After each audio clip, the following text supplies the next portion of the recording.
Hello viewers! Today I'm brewing with homemade koji, and this is my Bubbliest brewing. I'm making rustic rice wine with my own koji. In the previous episode, I made koji at home. This was my second batch, and I'll give you a spoiler warning. This batch is going to brew much differently than the first batch I made. The evening before I brewed, I measured 750 grams of sweet rice. I washed that gently and thoroughly. If you like this video, please click that like button and subscribe, and please share this video wherever it is appropriate. I appreciate your help in spreading the word about rustic Asian rice wine. So washing the rice as normal. I'll try to point out differences between brewing with koji and brewing with doburoku.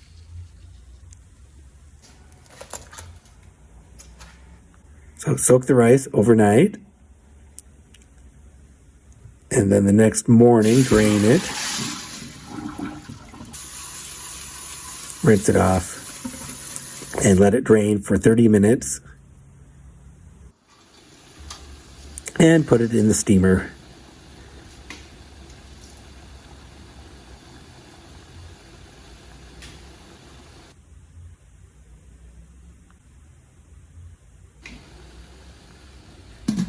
As usual, we're going to steam it for 40 minutes. I am going to use wine yeast. So I mix some yeast into warm water, and I should point out that when you're using koji, you do have to add yeast, unlike brewing makgeolli with doburoku, where the yeast is optional. Spread out the rice to cool.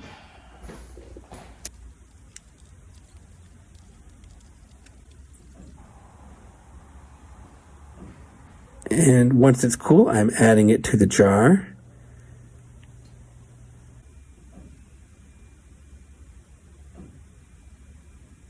Adding the water, and then the yeast mixture from earlier. And here's my koji. It's 275 grams. It was originally made from 200 grams of rice. And I had it stored in the fridge just for a few days.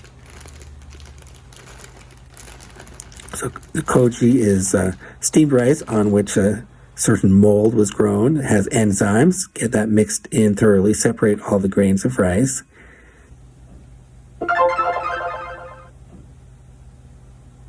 And keep the lid loose. And I'm going to ferment this around 20 degrees in the basement. One thing I'm going to do differently this time is to wait for the brew to liquefy before stirring it for the first time. So I'll wait until the next day. I did notice an aroma of apples, and listen closely to this. There's bubbling already.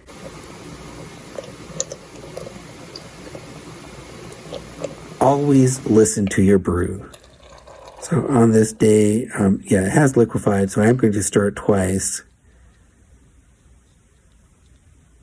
You can see that the liquid layer is very cloudy. The next day, I'm also going to stir it twice.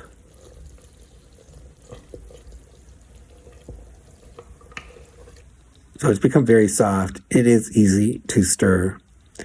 So it's about half liquid and half rice on the top now. Very cloudy, and rice is starting to fall to the bottom. And it's already fallen, and it's starting to fill up the bottom area. Now, day 6, the liquid layer in the center is quite narrow. And by day 7, it's hardly visible. The rice is really broken down. It's very uniform. You can see those are very tiny pieces of rice there. Listen closely, and you'll hear the rapid bubbling again.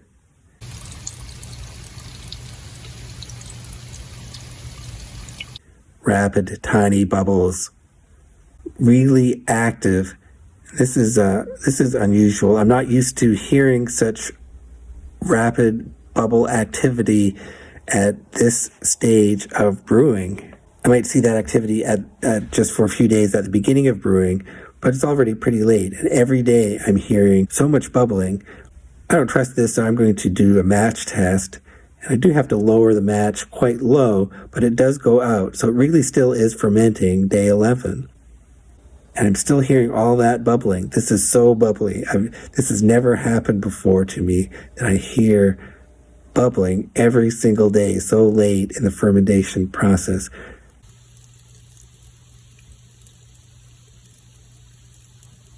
This is the first time I've experienced this level of bubbling. This is so extreme. Every time I listen to this, every time I listen to my jar, it is full of rapid, tiny bubbles, and it's been brewing for 2 weeks. So this is very, very surprising to me. This is different behavior.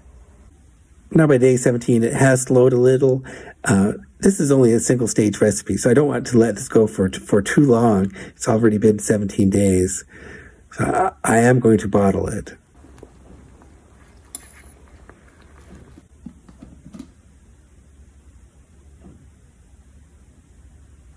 I can tell from this last stir, it is very liquefied. That rice has really broken down.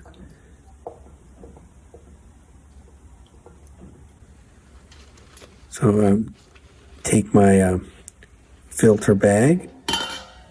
I'm going to pour this out carefully.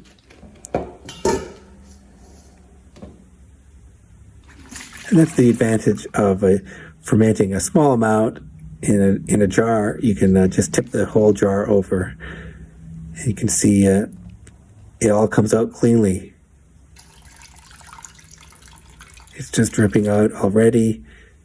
Quite easy to squeeze. Yeah, this was easy to filter here. And the lees is very, very soft. 263 grams. Looks good.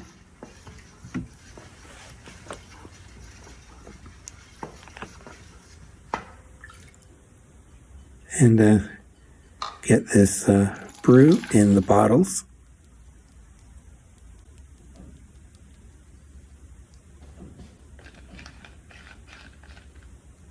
Okay, so I was able to brew with this batch of koji, and just the behavior of fermentation using this batch of koji was a lot different.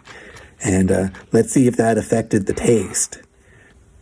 I'm going to taste this right now, pour this out. Looks like it has a very smooth texture.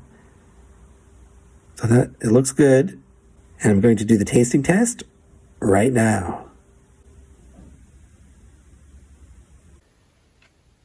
It's been 5 days since I bottled this rice wine, this doburoku, made with my homemade koji.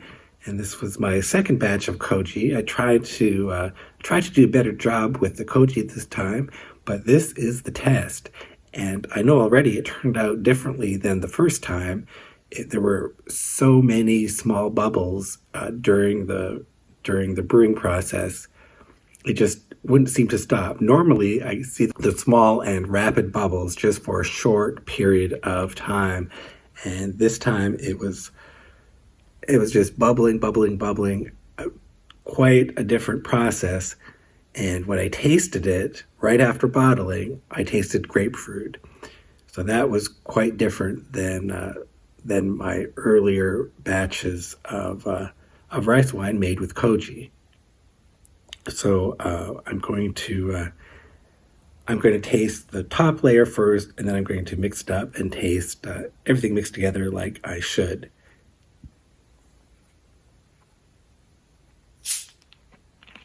So there is some carbonation here.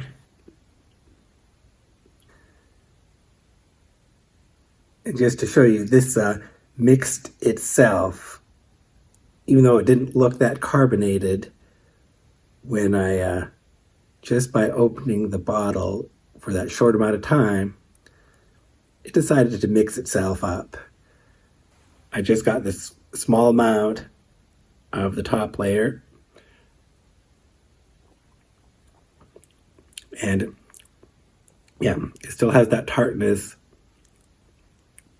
Okay, so there's some sweetness. There's some sweetness at the beginning, but it is like grapefruit, and it has a grapefruit flavor in it. Yeah, this is just so different than the earlier batches, which were a lot softer. Yeah, this is a very specific flavor. Yeah, and the aftertaste is pretty dry, and also like grapefruit.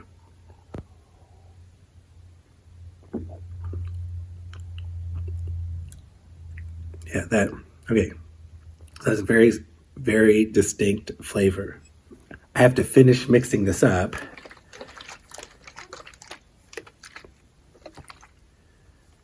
The sediment seems very fine in here.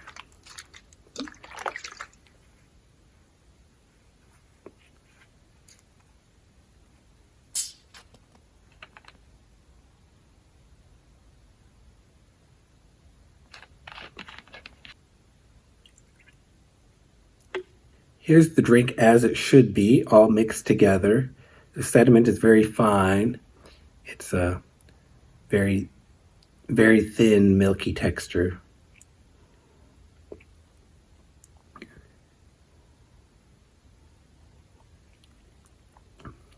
And I think the flavor is better mixed together.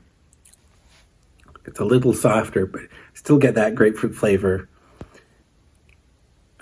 And it's not, before it was mixed together, the taste was a little thin. It's just one thing. Now, I think it's nice to have the rice sediment in there. That helps give it a rounder flavor.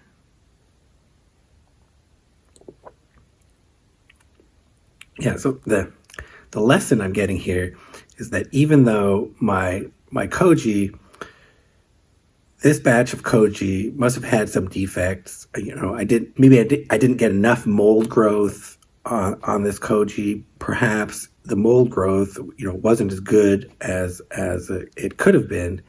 But despite the defects of my homemade koji, I was still able to make rice wine with it. And this has an interesting flavor. There's definitely alcohol in it. It fermented well. The rice broke down very well. It had lots of bubbling activity, which was unusual. And the result of that was this grapefruit flavored doburoku. So quite unusual, but it did ferment. It did produce rice wine. And I guess that's the lesson here. Even though your homemade koji isn't perfect, it still can be used to make rice wine. I think that's a good lesson. I hope you found this video interesting. And if you have any comments, as always, please let me know in the comments. I want to know what you're thinking and what you're brewing. Thank you for watching.